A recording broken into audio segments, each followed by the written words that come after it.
Hi, have you ever heard of the term evade him or her like the plague? Do you know what it's referring to? No? Let me give you a quick rundown about it. So, when they talk about evade him or her like the plague, it's when somebody evades something or someone as much as they can at all costs. Why? Because nobody wants to catch the plague. What is a plague, you ask? Good question.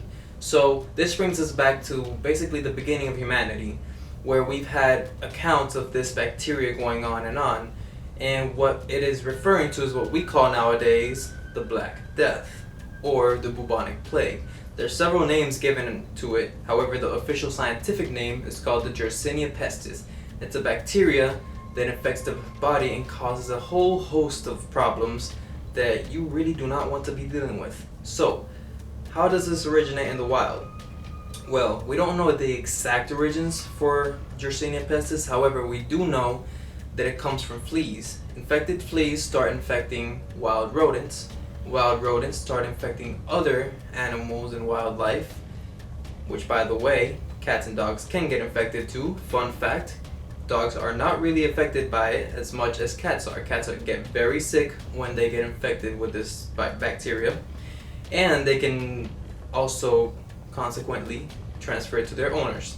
Now, with this outbreak going on, it's called an epizootic outbreak. It's an outbreak between animals. That's when it becomes a very huge risk for humans, because as more animals get infected, it's a higher chance for a human to get infected. When this virus enters a human body, my bad, I called it a virus, it's bacteria. Once this bacteria enters a human body, it starts attacking it in ways that you do not ever want to experience. So, one of the main things that it causes what's called buboes. That's why another word for it is called the bubonic plague. Buboes are circular bumps that appear in an infected person's body. Now, from there, that's when it starts, besides the fever, the vomiting, and the overall bad time. So, there's actually different types of bubonic plague, and not per se the bubonic plague, but they have different names to them from the same bacteria. So, for example, there's 3 forms of this disease. One of them, the most well-known one, is called the bubonic plague. That's where the buboes start coming out in the human body, usually around the armpit area or other nether areas. And from there, those buboes can actually rupture, and they start releasing pus and fluids, and that can actually infect other people. Along from that, we also have patients developing onsets of fever, headaches, weakness, chills, among many other things, including vomiting. So from there, patients start getting very, very bad states, okay? Now, if left untreated, the bubonic plague can actually go ahead and worsen into another form of the plague called the septicemic plague. Now, the septicemic plague is caused when the bubonic plague goes untreated, or it might actually start from the very moment you got infected with plague. Now, what does it do? It does the same thing as the bubonic plague, except that now add to it abdominal pain, and you're gonna start developing necrosis on your body. What is necrosis? Necrosis is a very grueling process that happens to a person while they are alive. Their flesh literally starts rotting away. So while you were alive, you might start to see your limbs, specifically hands and feet, nose, and areas like that. You will actually start to see it rotting away as necrosis starts setting in on it. Okay, that's when cells start to die, and then you rot away, literally. Pretty grueling, isn't it? Right?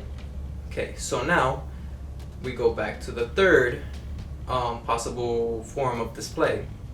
What is it? This is when, instead of a septicemic plague or the bubonic plague, it's called the pneumonic plague. Now, this one has a lot of similarities with what's going on out there right now with the COVID-19 outbreak. Why?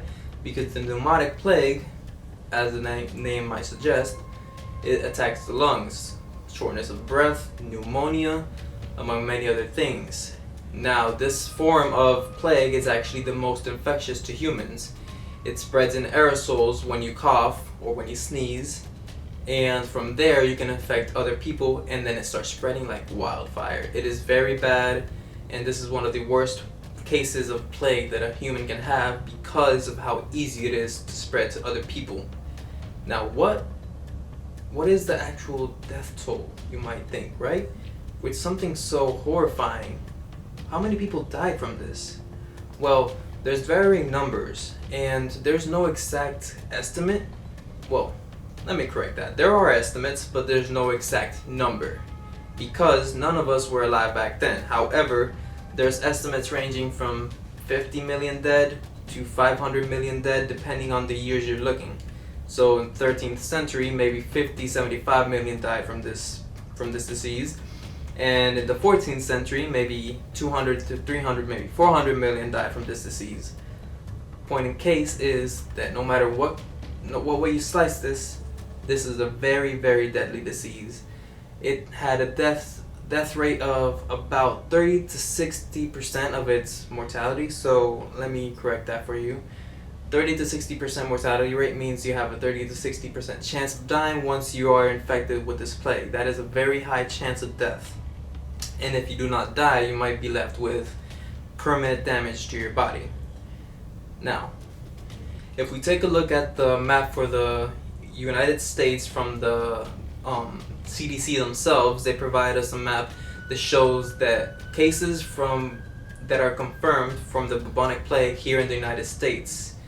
And as you can see, it actually tends to stay to the west side of the United States. Usually cases arise from the west side. It's very rare for anyone to see cases on the east side. Matter of fact, there is no recorded cases on the east side except for one outlier, which is to the northern part of the United States. And you can go ahead and look into that if you want to look at the map. And the map seems like it might freak you out, right? However, don't freak out. Here's why. If you look at the amount of people that have been infected, confirmed infections, mind you, from the year 2000 to 2018, there really hasn't been too many in the United States. We've done a good job of suppressing this horrible disease. And if you were to look at the numbers, the most we've had in 1 year infected is just 16 people. Luckily, that is not much at all. And if you look at the numbers for 2018, there was only one infected case in the United States. That's good news if you ask me. So, what can we take away from this? When you think about saying, I'm going to evade you like the plague, just remember, you are referring to a very deadly disease in history. That's your fun fact for today.